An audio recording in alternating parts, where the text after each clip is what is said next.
Hey guys, what's up? Welcome back to the channel. So I'm feeling the Mark Bone vibes today, so I decided to go with the backwards hat. Okay, who are we getting? This is not just a Mark Bone thing. This is like an every YouTuber ever thing. So am I part of the cool club now because I wore the backwards hat? Who cares? Anyway, so today we're talking about the Dehancer film emulation plugin for DaVinci Resolve, Adobe After Effects, Premiere Pro, and Final Cut. Basically a film emulator for these editing softwares that can allow your video to look like film. I've been using this plugin now for a couple of weeks and I'm just gonna share my honest thoughts on the plugin, pros and cons, and whether or not it'll actually make it into my editing workflow moving forward. But before we talk technical details, I just wanna show you what it actually looks like when I apply this plugin to an actual finished project. So let's take a look at this little short sequence I made with my friend Maddie, who was gracious enough to model with me for the shoot, and then we'll dive into all the technical details of Dehancer. All right, check out the sequence.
So hopefully you guys enjoyed that little sequence. And again, a huge thank you to my friend Maddie for modeling for that. Basically what I wanted to do in capturing the footage for that sequence was just to gather a bunch of different footage and a bunch of different light and color and tonal environments so that I could really put this plugin through its paces and see how it actually works. Quick disclaimer before we dive into all the technical details, Dehancer is not sponsoring this video, as in like they didn't pay me to make this video. They're not influencing anything I'm saying. However, they did reach out to me directly and ask me to make this review. They sent me their plugin for free and they hooked me up with an affiliate code. So if you are interested in checking out Dehancer for yourself, use the code Rexford10 at checkout and that'll give you guys 10% off and give me a little bit of kickback as well, which will help out my channel. But Dehancer was very specific in that they want no control over what I actually say about this plugin. They said, tell us what you like about the plugin, and if there's things you don't like, that'll just help us make it better, which is, I think, as a business, a really great way to operate. So all these thoughts are my own. This is not sponsored by Dehancer in any way, but if you are interested in checking out Dehancer for yourself, do use the code Rexford10 at checkout. That'll give you 10% off and help me out as well. So thanks so much for that. All right, let's dive in and chat technical details. So the first question I want to answer here is what actually is Dehancer? So Dehancer is basically just a film emulation plugin for video editing software like DaVinci Resolve, Final Cut, Premiere Pro, etc. And broken down to its very, very basics, effectively what Dehancer does is make the video that you've shot on a digital camera look more like it was shot on film. Dehancer has a ton of film profiles built right into the plugin, so you can model film like Kodak Gold 400, Portra 160, Fujifilm Pro 400H, and a host of other film profiles, and basically make your footage that was filmed on whatever camera you happen to be using look like it was filmed using any of these film stocks. Now, Dehancer does have some photography specific options. We're not going to cover those in this video. They also have a mobile app where you can do a lot of these film emulations to the photos and videos in your camera roll. We will touch on that at the very, very end of this video. But for the intents and purposes of this video, I want to talk about the Dehancer plugin specifically for DaVinci Resolve, but this also would apply to Premiere Pro, After Effects, and Final Cut Pro. So let's go ahead and dive into DaVinci Resolve itself, and we'll take a look at it. So here we are in DaVinci Resolve, just looking at that sequence that I showed you guys earlier in this video with my friend Maddie here. If I open up my effects library and I have this set to search for Dehancer, you'll see that Dehancer Pro shows up under my open effects. Now, I don't have experience using Dehancer in Premiere Pro, After Effects, or Final Cut, but I'm assuming in the way that those editors are set up, you could just literally drag this film emulation plugin directly on top of your clips and do any editing there. That's how I would expect it to work in Adobe Premiere Pro. Again, I don't have experience there, but in DaVinci Resolve, I actually did all of my editing over here on the color page by applying the Dehancer Pro plugin to one of the nodes in my editing sequence. So if we open up the color window here, I just want to kind of walk you through my workflow so you can see how this is actually set up. Basically, I have 4 separate nodes running for all of these different clips.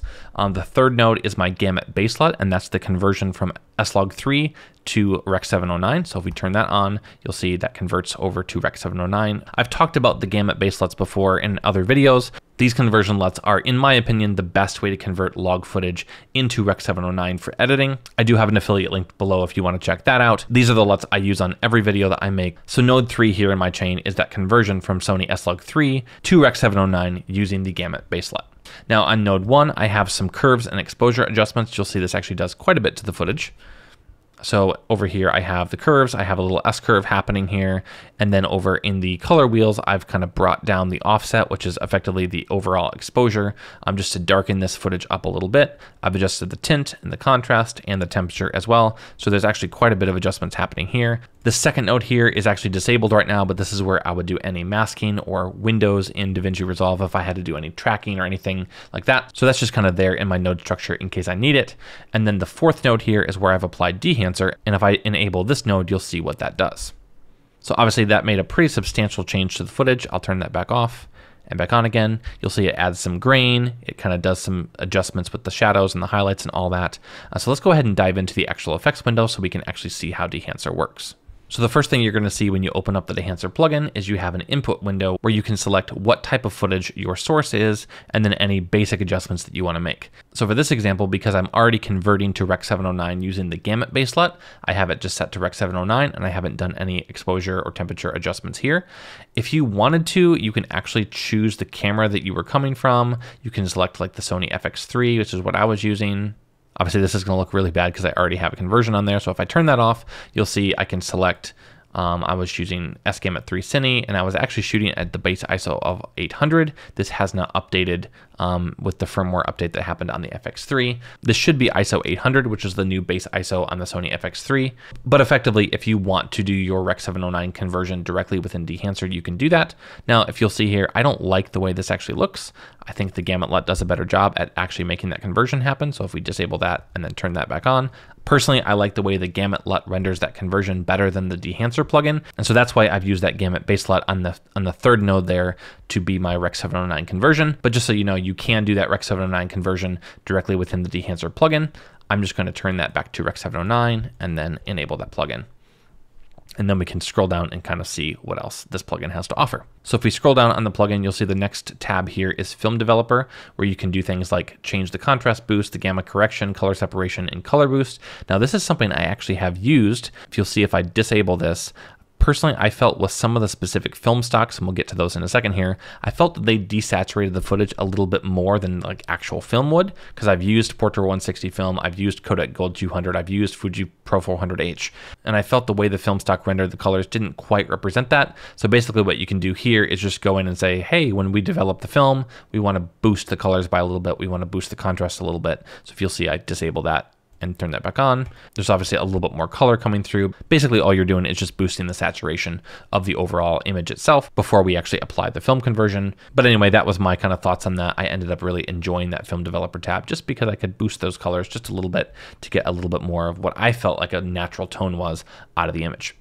Then if you scroll down, now we have the film stock selection here, and there are a ton of film stocks that you can choose here. I messed around with a ton of those, some of the superior films, the Fujicolor Pro 400H, the Kodak Ektar 100, Kodak Gold. Obviously the portrait films are very, very popular, but there's a ton of different options here. For this first set of clips, I ended up going with the Kodak Portra 160, which I know is a little bit like cliche. Portra 160 is a very popular film stock, but for good reason. I felt like it rendered the skin tones and the greens of the woods really, really well. And then if I just scroll down here, once I got out to the beach into those clips, I ended up switching over to Kodak Gold 200, and then these later clips are actually with Fujicolor Pro 400H. And then the black and whites are Kodak Vision 3 250D, and I think I might have changed, Ilford XP2 Super 400 for the end. Basically, I just kind of like went through the clips and found the specific film stock that I felt represented the vibe I was going for, and then applied that to the clips that I was actually editing. One of the things I really liked in this specific film profile selection tab here was that you can actually choose if you wanted to push or pull your film. Now, this doesn't actually affect the exposure of the actual clip. It only affects the way that the actual film profile gets applied to the footage. So if I boost this up here by like 2 stops, you'll see shadow changes happening. You'll see some stuff happening in the highlights. The shadows get a little bit warmer versus if I was to pull it by 2 stops, you can see everything kind of changes overall if I was to push or pull, which is what would actually happen if you were shooting pushed or pulled film. It's actually kind of cool that it doesn't actually affect the overall exposure, but it totally affects the tonality and the way the shadows and the highlights and the grain structure works within the clip, which is a really cool way to get some very specific results from very specific types of films. Now let's quickly kind of go through the rest of the tabs. You have some film compression options, you have some expand options, some print options here as well. You can do some more stuff for print like with the color head and change a lot of different things here. Film grain, this is a tab I mess with quite a bit. You can do a lot of customization on the film grain. You can select what specific millimeter film you want, what specific ISO of film you want, or you can do a full custom grain setup. And I kind of played around with this and just to get the exact film grain that I was looking for. Then you have halation, which is kind of that fringing that happens. If I turn that on, you might be able to see kind of around the edges of the white on her dress there. You can see that. I didn't end up using that for these clips, but I did use it later in the project. You have bloom, and again, you can select what type of bloom you want to have happen. 8mm film is going to bloom more than like 35mm film will, and you can just see as I turn that on and off, you can see that bloom happening. I ended up using the bloom a lot on these kind of Super 8 vibey clips here because I wanted it to feel a little bit more like a vintage camera. Now, weirdly enough, I didn't go with the 8mm bloom. I just felt like that was too much, but the 35mm bloom looked really, really nice and just kind of added that little extra characteristic and just made this entire 8mm vibe more believable. Going down from there, you have film damage, which I didn't have on for these clips, but I did use for some clips down the road. You can't really see the film damage just on the screen here, but if you scrub through the actual project, you can see all those little lines and dust particles and all that kind of stuff scrubbing across the screen. You can choose if you want to have 8mm, 16, 35, 65, all the way up. So exactly what type of film damage you want to have happen.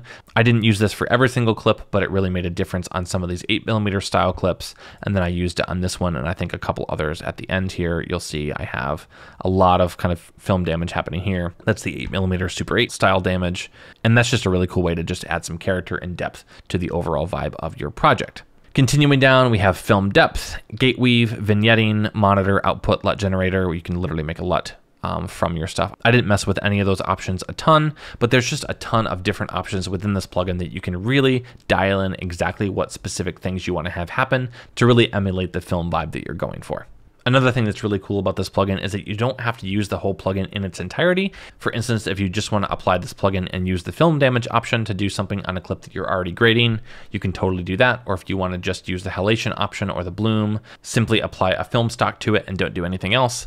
You can disable all those other sections. And so it's a really powerful plugin overall to be able to really dial in things. And I really had a fun time using it. So it's definitely not like a one-click, make your footage look like film, just click it and you're good to go. There's definitely some tweaks and stuff you have to do, but I definitely found that when I did some tweaks and really applied the corrections that I wanted to have happen, it ended up being a really, really cool vibe. And there was some really powerful stuff you could do within the plugin. So all that being said, will Dehancer actually become part of my editing workflow? I think honestly, yes and no. One of the things I really loved about it is how it's a very modular plugin and you can only use specific elements if you want to. You don't have to use the entire plugin. So if I'm looking to apply some very specific film grain options or some film damage, if I want to add some halation or some bloom, anything like that where I only want one specific aspect of that plugin, I can totally do that, which is really, really cool. Now, will I apply film conversion and use like specific film stocks for every single project that I do? Probably not. I think every project's color grade is really determined by the type of project that you're doing, and not every project requires a film-like look or a specific film stock. But I will say having that option to be able to do that is really, really fantastic, and I'm really going to enjoy using this plugin when I have projects that specifically demand that type of a look.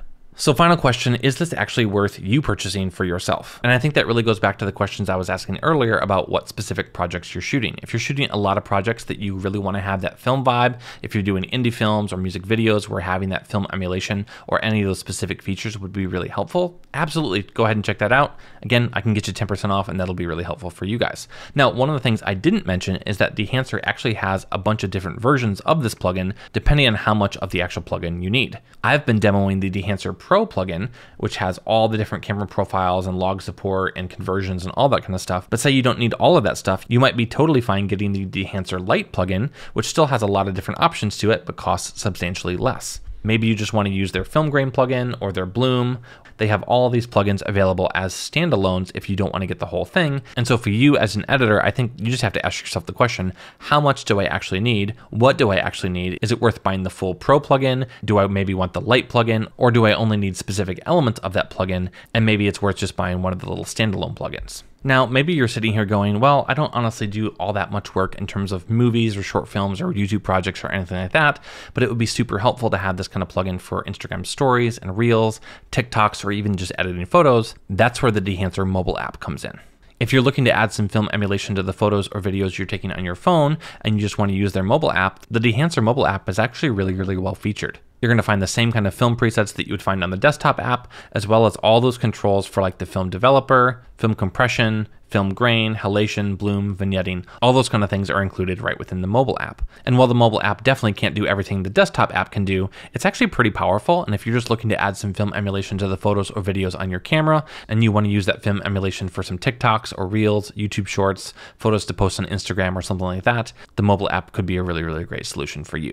So anyway, hopefully that's a helpful look at the Dehancer plugin. I've genuinely enjoyed using this plugin myself over the past few weeks, and will definitely be integrating at least parts of it into my editing workflow moving forward. But I'd love to hear from you guys. Where are you guys at in this whole process? Have you used Dehancer yourself, or maybe are you interested in actually checking it out? Is it not really for you, or maybe you're someone who just used the mobile version? Either way, let me know in the comments, and thank you guys so much for watching the video. I'll see you in the next one. Peace.